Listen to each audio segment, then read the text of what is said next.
สบายดีพอกันอีกแล้วพอกันกับการเกี่ยวข้าวด้วยรถไถย่างตาม มื้อนี้ก็แดดก็ร้อนๆหน่อยหนึงเนาะ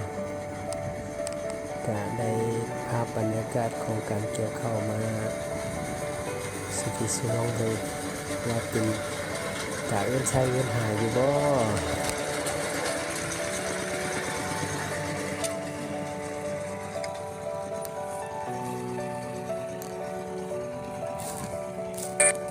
ถ้าว่าพี่น้องคนใดสนใจการเกี่ยวข้าวแบบนี้ก็เอิ้นใช้เอิ้นหาได้เด้อ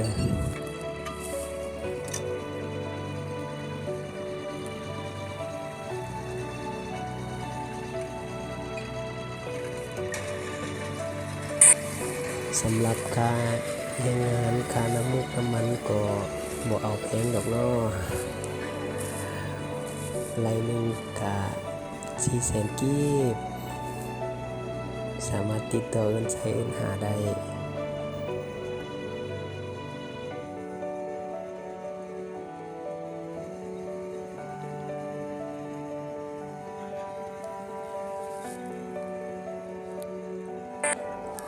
รับเฉพาะวันเสาร์วันอาทิตย์เด้อ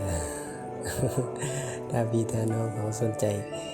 การเกี่ยวข้าวแบบนี้กะ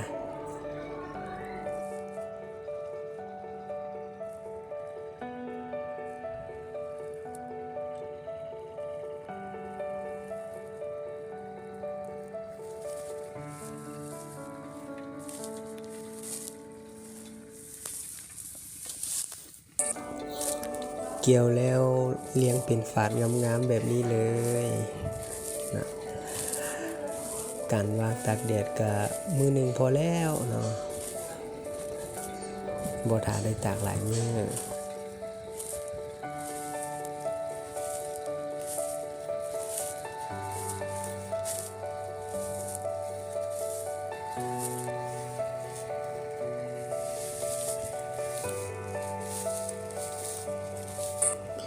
มือต่อไปเฮาก็มัดกู้ปั่นได้เลยเนาะ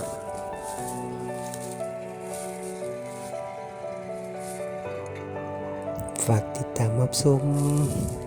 แล้วก็เอิ้นใช้เอิ้นหานำเด้อก็ขอบใจพอกันวิดีโอต่อไป